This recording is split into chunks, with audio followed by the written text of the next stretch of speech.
In the Karen Reed case, the prosecution bears down and a ruling by the judge.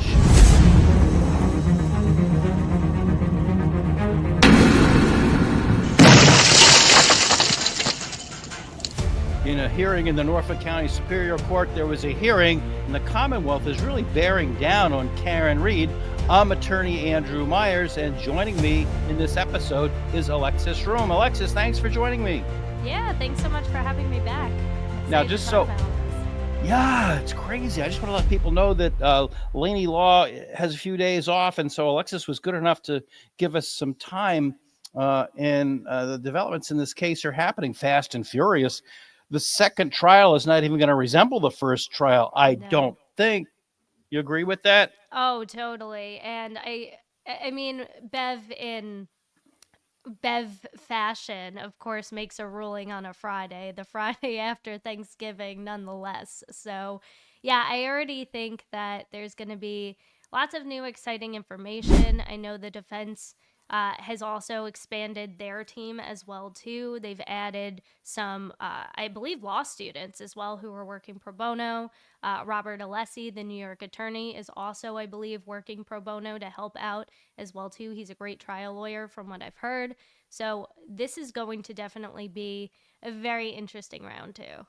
I'm trying to figure out when Judge Cannoni asked David Yannetti, specifically what was the new attorney's specialty. He just said trial law. I don't want to say too much more. I don't want to reveal our strategy. So I have some feelers out to figure out exactly what Attorney Alessi's specialty is. It says, I'm sure you vetted him too. He's a specialist in, I think, environmental law and that kind of thing. So yeah. I'm not really sure how that plays into this case, but I'm sure that he has federal court experience, a lot of federal court experience. So remains to be seen. The mystery in the Reed case never ceases to amaze us. So the breaking news really is that Hank Brennan wanted to get Karen Reed's parents' cell phone records from Verizon, both William and Janet Reed, and Judge Cannoni has slapped that down. So let's take a look at, this was the original motion, Hank Brennan's motion for records from Verizon Wireless, Janet Reed. So interestingly, there was no written order. It's all the way down here. And I've seen this in Massachusetts courts. I've seen this before, but there it is. Despite the detailed argument articulated in the supporting memorandum and or oral argument, the affidavit in support of the motion is insufficient on its face and fails to meet the requirements of Lannan and Mass R. Crim P 13A2, signed by Beverly Cannoni. So she's not going to let him dig into the cell phone records of William Reed. I found that interesting. Yeah, I did too. I honestly thought she was going to allow it just because it's Bev and that's what she does. But I also think too, I mean, you can get all of that information that they were essentially seeking, from my understanding, from Karen Reed's cell phone records, which they already have. So it's kind of like, what is the real point? And I know a lot of people have thrown out the idea of, are they looking in to see if Bill Reed's been communicating to anybody, from the U.S. Attorney's Office? And I don't really think so much that. I think it could have potentially been a way for the Commonwealth to keep Karen Reed's parents from being present during the trial. That's my personal opinion. Take away a little bit more of her support, because they were such a huge support system for her in the first trial. They show up to every single hearing together. Yeah, so they do. I think it was more of that. I think a lot of people are with you on that, including me. And, because people that don't know, if you're on the witness list, you're sequestered. You're not allowed to go in the courtroom. So you're sitting out in the hallway. Back when I was a reporter, we used to lurk out in the hallway because a lot of the witnesses were out there. We weren't supposed to talk to them, but, you get friendly with them. And then after the trial, they would talk to us. They'd come out to the camera and talk to us. So I think I took them out of order. They're both pretty much the same. I showed Janet Reed's first, But Williams is the same. The endorsement, let's just take a look real quick. The endorsement's all the way at the bottom. It's kind of hard to see, but there it is. Denied, despite the detailed argument and the articulated in the supporting memorandum and or oral argument, the affidavit in support of the motion is insufficient. So yeah, they're both the same. So now this followed a hearing that had been held earlier in the week. Yep. That Hank Brennan came out swinging, in my view. Did you notice a couple of different things this week as opposed to the prior hearing? One being that he walked back to the podium and faced the camera. Yes. The Yep. second being that the camera was actually moved forward. The camera was not back, so they anticipated. So they moved the camera. And the other thing was, my impression, correct me if I'm wrong, please, he seemed to be more low-key. He seemed to speak more slowly and more clearly and emphatically and using his hands, just like I end up doing that intentionally. Yeah, I definitely agree with that. And I think he came in a little bit more confident than he had it previously. That being said, there were certain times where it felt like, and this was my impression, do you know what side you're fighting for? Because there's like little like slip ups here and there of like the government. And it's like, are you referring to the defense or are you referring to the Commonwealth and the burden of the Commonwealth?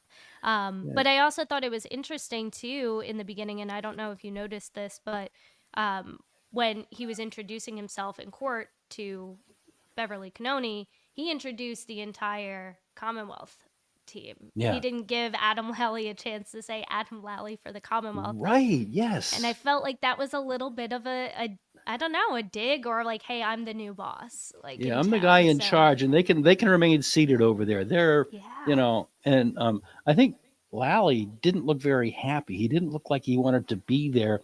I wouldn't want to be in his shoes, having tried a case. He didn't lose it, but he didn't get his conviction. So that's kind of a loss. And so, they kind of slapped him in the face and said, we're going to bring in Brennan and give him $75,000. Yeah. Which, and having to sit through the whole thing again, and it's just like, talk about being benched. Like, exactly, that's exactly what it is. He's been benched, and he's got to sit through the game and watch. And so, despite what I said before about him being a little bit more low key, Hank Brennan really did come in like blazes, explaining why he wanted the call records for both of Janet Reed's parents for a 30-day period before John O'Keefe's death. Yeah. Miss Reed calls her father and her mother a little after 1 o'clock on the night she struck and killed John O'Keefe. Look who's in the background. We have Turtle Boy. Can you see my little cursor there? Yep. There's Turtle Boy there.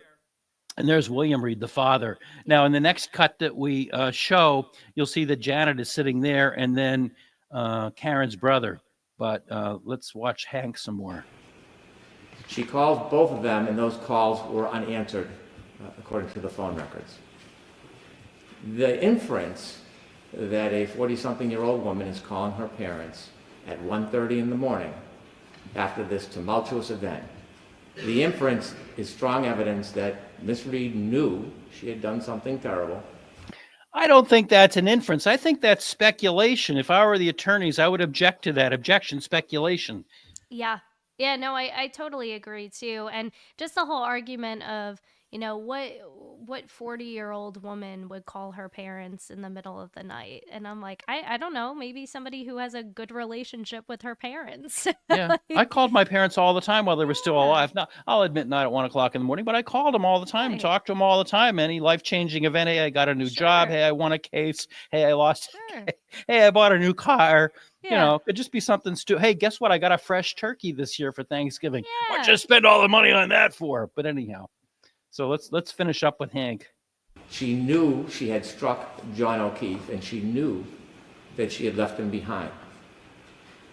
The 30-day period is an attempt to protect the privacy rights of William and Janet Reed by not asking for the call, the text messages, not asking for SMS messages, not looking to forensically download the phone. just the call records, because I expect it will establish that there are no other calls in that 30-day period from Miss Reed to her parents at 1:30 in the morning. Consequence for that. Oh, no speculation. I don't think that's right. I don't know. I really don't. But anyhow, that motion that he brought has been denied.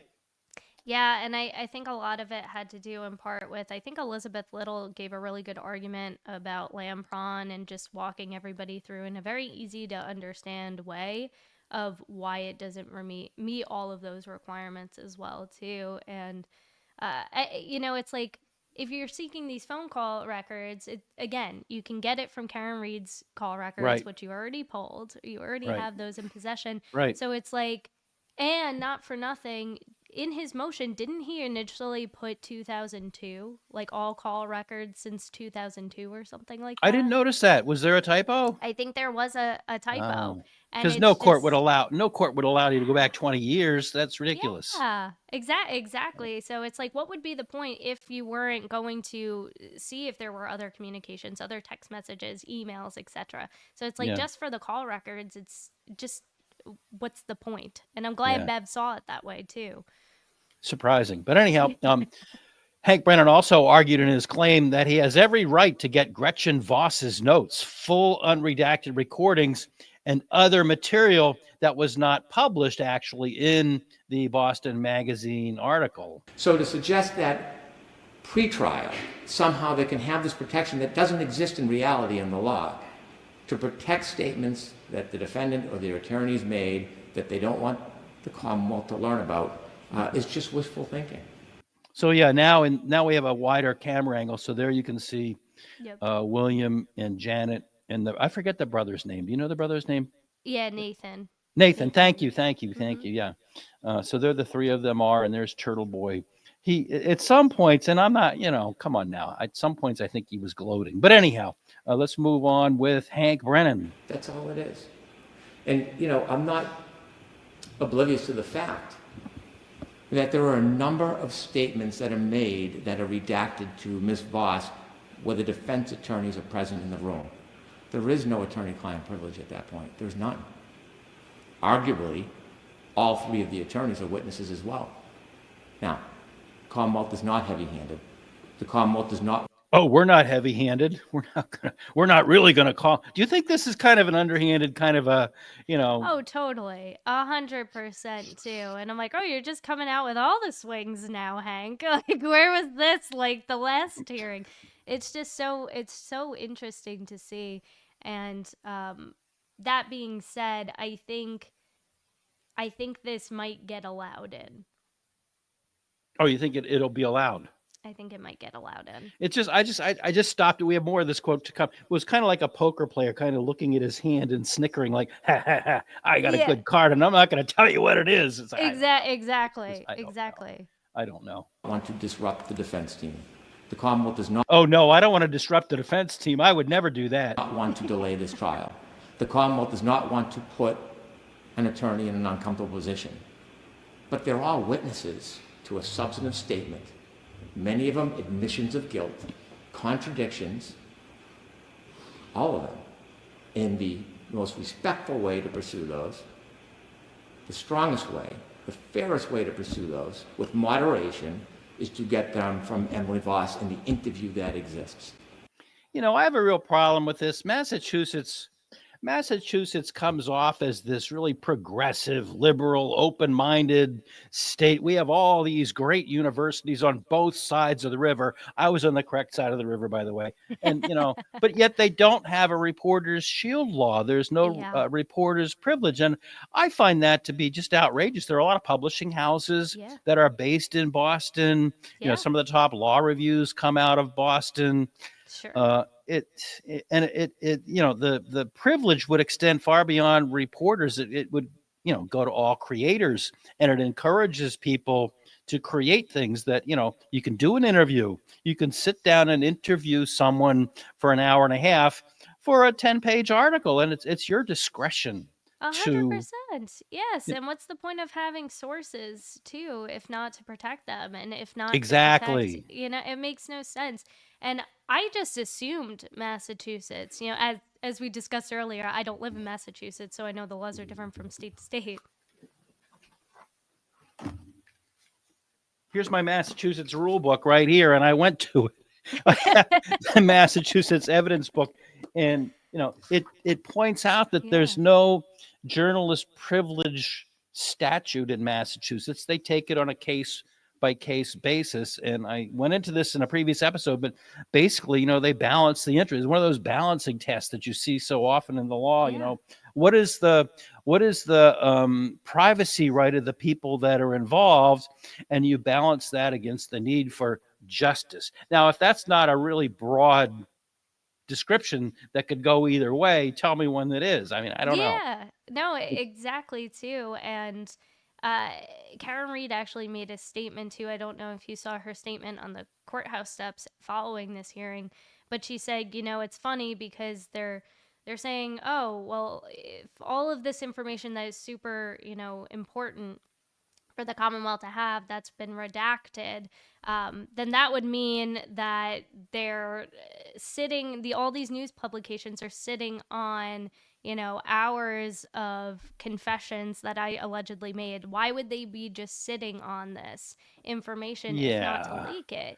And it's funny too, because he also misspoke and referred to Gretchen Voss as Emily Voss as well. So it's just little things like that. It's like I understand he's under a lot of pressure. He's coming in very late into the game, but yeah, you got to get the names right, dude. One of our commenters had a really pithy comment on this subject. We're going to get to that in a few minutes when we get to the end of the episode. But then Boston Magazine and Gretchen Voss had their own attorney who came into the picture, attorney Robert Birch, appearing for Boston Magazine, and Gretchen Voss argued that the Commonwealth changed its story from not insisting on the redacted materials before the first trial, but he got shot down by Judge Beverly Cannoni. The reason for the redactions is that the Commonwealth made a point in its original motion that it was not seeking. What's going on back here with the little huddle? This is the first time I'm noticing that too. I don't know. Maybe somebody wanted to come in or go out, and I just thought it was odd. Anything but the defendant's statements that it did not want colloquy of attorneys. It did not seek what the attorneys were saying, and it said that over and over in its original motion. Now it's suddenly changing the rules and says, "Oops, we've decided we want those after all." Didn't I leave that open for them, though? Didn't I leave that open? Oops is never a good argument in court, and you should always have an alternate argument. I was taught early in the game, because if you hang your hat on one thing, and the judge shoots you down, you got to be able to go to something else really fast. I learned that early. Yeah, For them to come back even. I'm sorry. No, it's okay. He's representing all of them, right? He's representing Boston Magazine and Gretchen Voss. ABC and NBC had their own guys. Got it. Yeah. Okay. And at the first trial, to come back and request it upon review of the first. I'm sorry, I didn't quite. I left that open for the Commonwealth to come back the first time even, right? The first trial. And we have here now a new trial. We have different attorneys presumed with today's motion on both sides. So why are we focusing on what they requested first? Oh, that's never a good day when the judge scolds you. Yeah. Just not a good day for him. I don't know. And he didn't have a lot more to say other than that, and I felt bad for the guy. And I just I won't guess what the judge will do with this. I really won't. But anyhow, then David Yannetti, as always, was extremely articulate. And then they turned their attention to your friend, DA Michael Morrisey, who I know you've had a lot to say about him. And if people want to see what Alexis has said, go down. I'll put a link down in the description area. But David Yannetti argued his motion wanting materials from both of DA Michael Morrisey's phones, and he made a stunning disclosure right here. Apparently there is one work cell phone and one personal cell phone Obviously, the personal cell phone becomes relevant because he used the personal email address to make an ex parte communication with the court.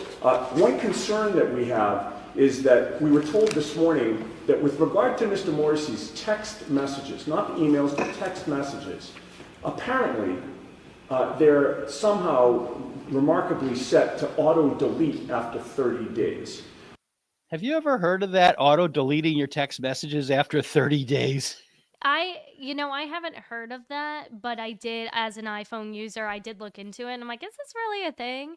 And it is a thing, and I guess if you're somebody who's super busy, gets tons of texts, and gets, like, very, I don't know, anal about having too many unopened texts, I don't mind it. My wife, it drives her insane. So I could get the purpose of the auto delete, and maybe even on, like, a work phone, just for the sense of, I don't know, like, there's Well- information that you want to back up separately that's off, that, I don't know, just for privacy reasons. But yeah, I really mean, don't. I saw on another channel somebody had actually come out and said, "Oh, well, that's the default setting." No, it is not the default No. setting. I have the iPhone also, Yep. and the regular setting is that you keep them all forever. I guess at some point Yeah. you lose them. I don't know, but that is something you have to intentionally go into the settings and Yes. drill down. And I'm not good at any of that stuff, but I'm going to disagree with you just a little bit as an attorney. Sure. Nowadays we talk to our clients by Mhm. text. And I'm a personal injury attorney. I do bankruptcies and personal injury and some defense. So one of my clients was in an accident earlier this year, and the way she updated me with her various treatment, the emergency room, they sent her to a neurologist, then they sent her to a orthopedist, then they sent her to a whole different place to see a different neurologist. Then she went to a whole different place for various diagnostic testing, and she would text me. So it got to the point where I had to review the case and send out for all these medical records. So I actually went into my texts and I had to go back 5 months. No, she went here, and she was very good. She gave me her the name of the facilities, the addresses, and the phone, all that good stuff. But Yeah. so it was very helpful for me. And that's just Yeah. one example of how my clients will send me a photograph. Maybe they got bit by a dog or hit by a car, and Yeah, right? they send me photographs of all these things. And I'm busy. I might be in court. I might be skiing. Who knows what I'm doing when I get these. So I make a mental note, and when it's time, then I go back. So no, I don't accept that as a normal thing for an attorney to No, do. I don't think it's a normal thing at all, but I guess to give him some kind of benefit of the doubt. But I mean, it's Morrisey we're talking about, so I mean, Exactly. yeah, And it's not surprising, and it's not surprising that Hank Brennan happened to be like, oh yeah, here you go, like, we'll just let you know this morning, the day of this motions hearing where we're talking about all these other things. Like, it's in true Commonwealth fashion.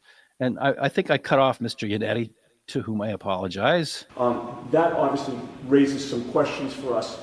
Okay, that's all I cut off was that little quote there. But then, if you think that wasn't enough, then when Judge Cannoni pressed Yannetti on why Reed's defense team really wants DA Morrisey's phone records, he had more. The significance is that would supposedly capture any ex parte communications with members of the judiciary or the clerk's office, and I appreciate that effort. However, we think we assert that it's insufficient.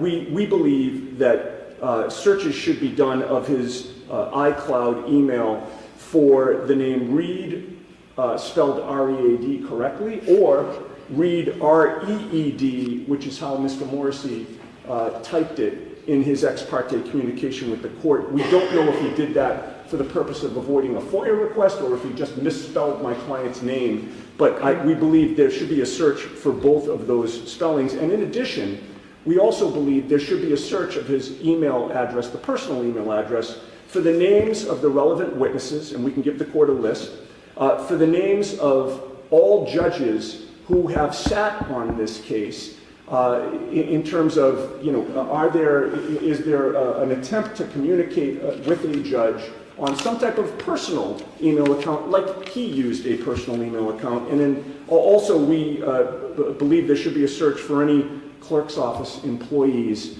for the same reason, both at Stoughton District Court, where this case originated, and this court as well.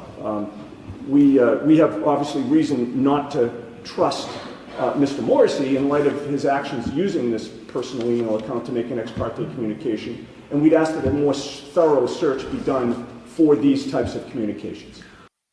That's a major statement for an attorney, a member of the bar, to make a statement like that in open court that he doesn't trust the district attorney. I mean, I found it shocking because, I mean, I know the YouTubers say stuff like that all the time, but David Iannetti has been practicing law for over 30 years. He started out as a prosecutor. He's been a very well-known defense attorney in the greater Boston area for years. And for him to make a statement like that in open court is shocking. It really is. People use that word, but it was shocking to me. The shock and horror, exactly. And it's being filmed for not only just people in the courtroom to see, but for all the millions of people like us who are tuning into these hearings. So I agree. I mean, I'm not surprised, but I think that's just, David Gannetti's way of saying enough is enough. Like, we're tired of the games. We're tired of all the circling around each other, going back and forth. This is nonsense. And I think in a way he was kind of hinting too that, hey, Bev, has he been communicating with you at all? Like, are you one of those judges that he has sent some shady emails to? I don't think it would be beneath him, but is it beneath her? And if that's the case, it's absolutely incredible. Yeah, and two thoughts come to mind right away. One, does Judge Cannoni have a conflict of interest even acting on this motion? Because not only is she the judge, one of the judges in the case, but also judges are friendly. They go to conferences together. They hang out together. They conference their cases together. And so how can she rule on a motion that affects not only her, but the other judges? And my second thought is, for a respectable attorney like Yannetti, and I'm trying not to take sides, but he is a respected guy that's been around for over 30 years. For him to state in open court that he doesn't trust a district attorney of a major county, what does that say to all the law enforcement officers? What does that say to all the people that are now facing charges who are presumed innocent? And they're going to be going up for a trial. What does it say to somebody that's just stopped in the street for, speeding or running a stop sign? That, the people don't trust the district attorney. I mean, what does that say to the people of Massachusetts in general and Norfolk County, which is a huge county, by the way, just outside of Boston? I mean, what does that say? It's just, I don't know. It is earth-shattering. It is, amazing. I don't know. This case just never surprises us in the various. It doesn't. And my big question too, and you might have a better idea of what can or cannot happen, but if this does end up being allowed in, and they are able to take a look, would then Morrisy become a witness in this case? Like, he could get called, correct? Well, I mean, that goes back to Hank Brennan kind of threatening that the defense attorneys were witnesses. So yes. Yes. So I think this might have been a response to that. Like, hey, you're going to do it to us. We're going to do it to you too. But they would become witnesses. The judge would become a witness. And all the other judges too, correct? That he communicated with? Yes. Now, since it's been in Norfolk Superior Court, I believe Judge Cannoni has been the judge in pretty much everything. But it was in Stoughton District Court for a while. And it doesn't speak well. No. But I'm unclear. I'm really unclear as to whether those texts exist or not with that 30-day wipeout. I mean, we kind of heard an offhanded comment. Oh yeah, we'll get that, but does it even exist? I mean, I don't know.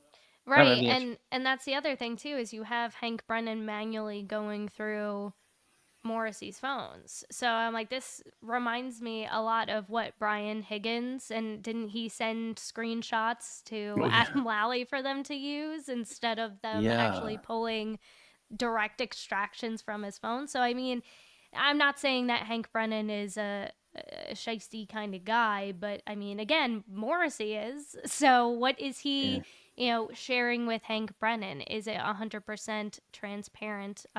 It's just kind of hard to believe, and I don't know. It's gonna be really tough for Hank the Tank for this one, because you're definitely teetering on some lines here.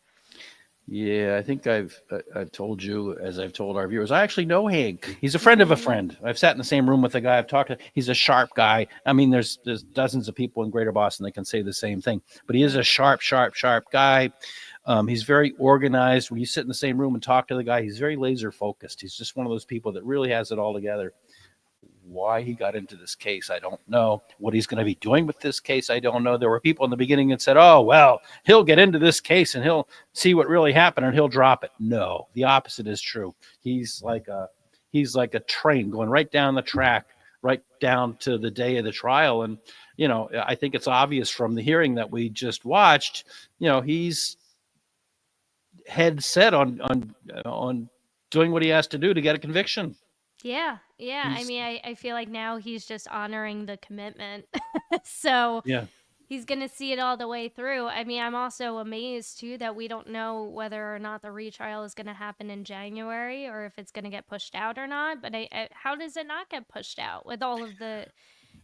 he also had mentioned, too, during the hearing that he was still waiting. I think his expert and the defense's expert in regards to the Lexus chip off, they're only going to get to that next week. So, I mean, it doesn't give everybody a whole lot of time. And then you got Christmas. Like, I just don't see how this retrial happens next month.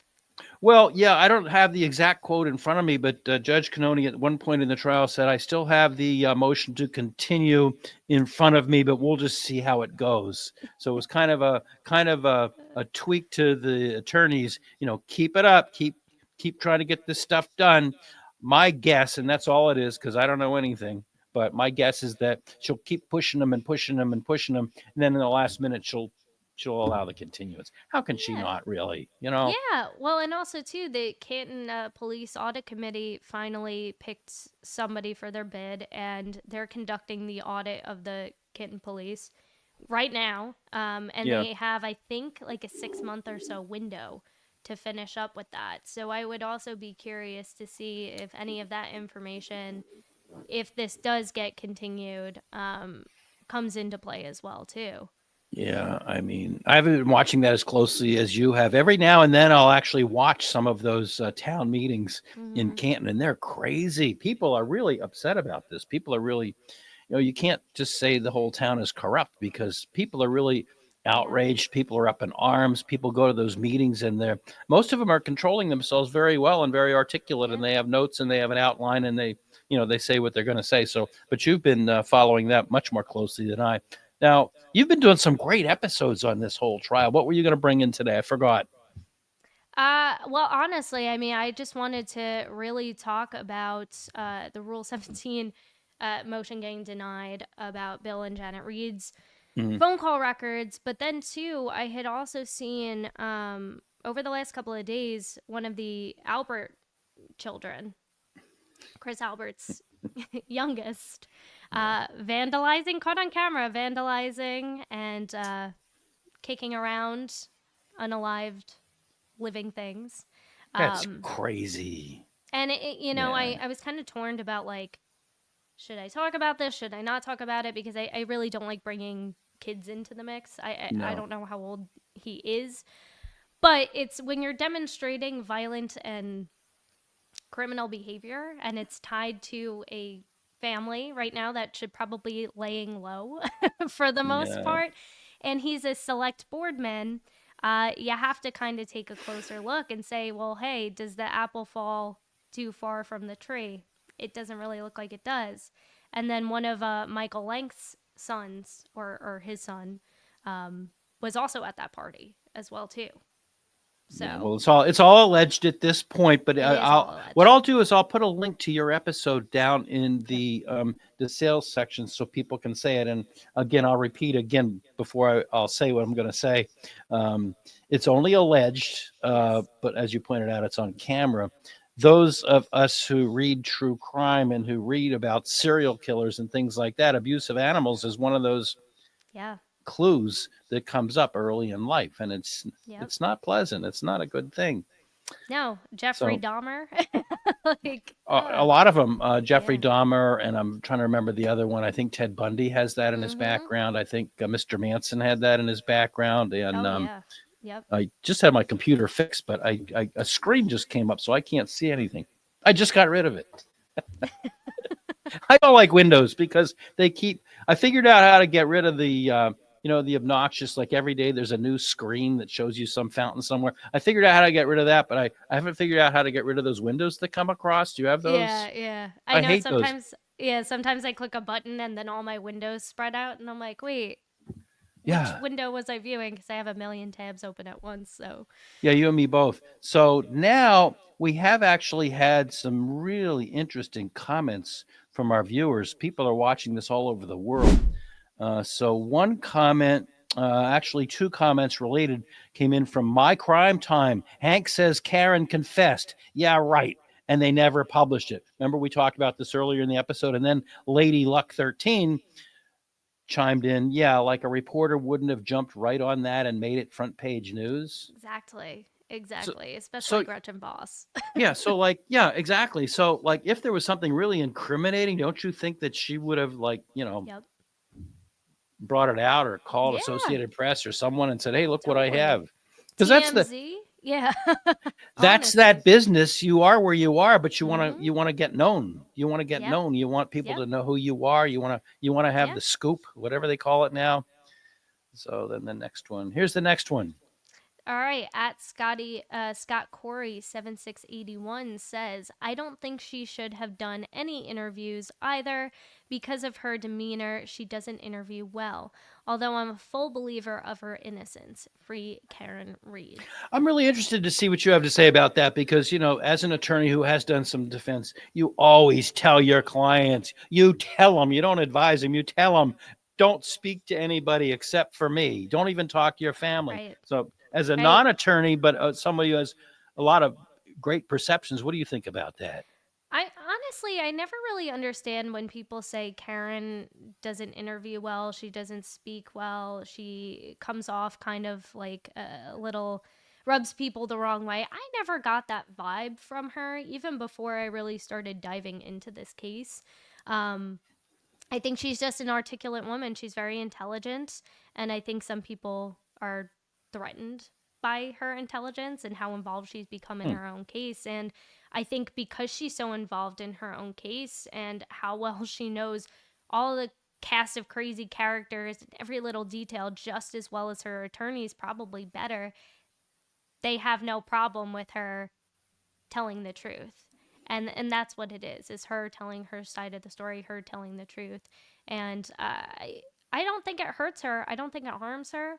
I know there was some debate too about people saying, should she have done this 48-hour interview with Julie Miller? I mean, she let the woman live in her house. Yeah. Right? She could have talk about like an expose. That could have been really like groundbreaking if she found any like little tiny inkling of, oh wow, this seems a little sketchy, like let me ask Karen around about that. But according to Julie Miller, Karen was very, very forthcoming, and I feel like that's been in every single interview she's done too. And I don't think, especially Alan Jackson, as high profile of an attorney he has, I mean, he's represented Kevin Spacey.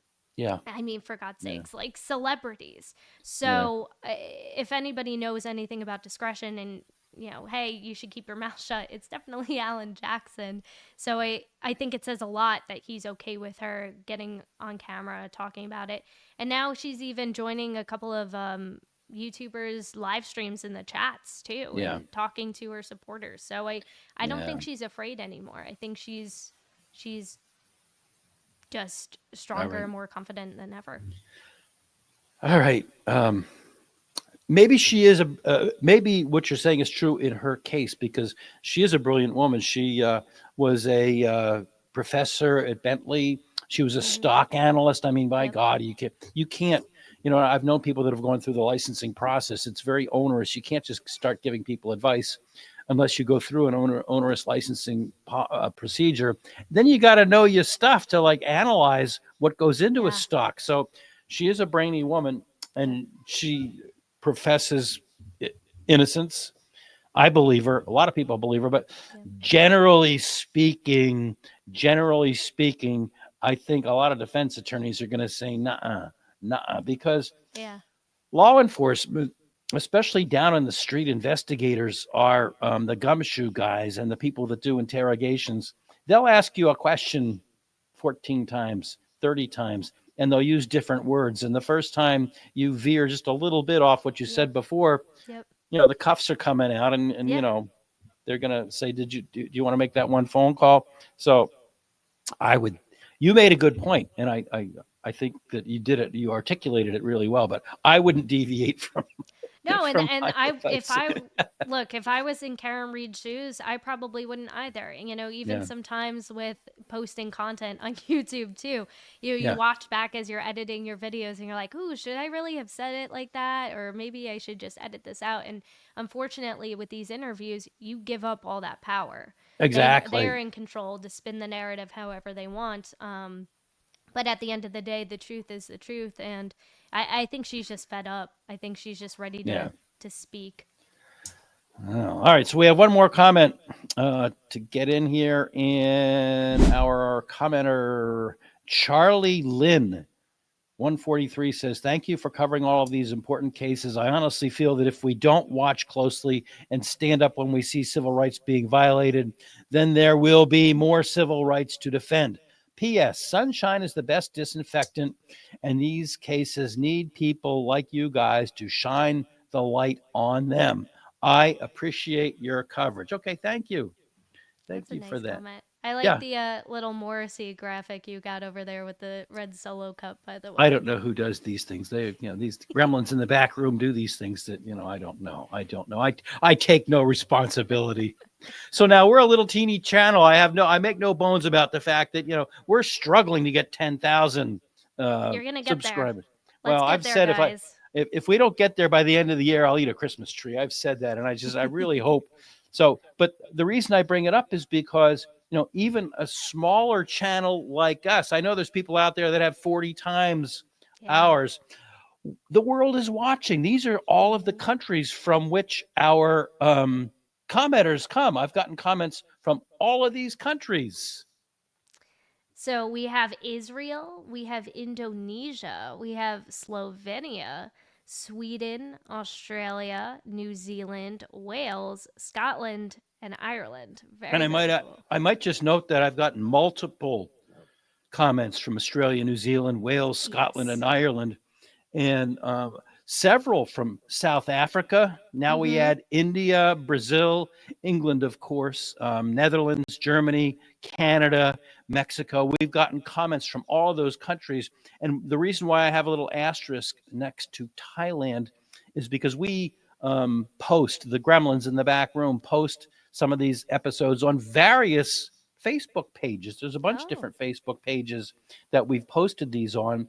And now 3 times, Thailand, some musicians in Thailand have actually clicked like. So all of those countries, that's amazing. That's just amazing. That is so amazing. And I just love, because it just speaks so true to what we were even talking about before we started rolling, is how people get so invested in this case. And it's like it's not just people in Massachusetts, it's the entire world. So I think that says a lot for what's going on. If it was so simple as she drunkenly hit her boyfriend, didn't realize it until after the fact, then nobody would be talking about it. That's just the truth of it.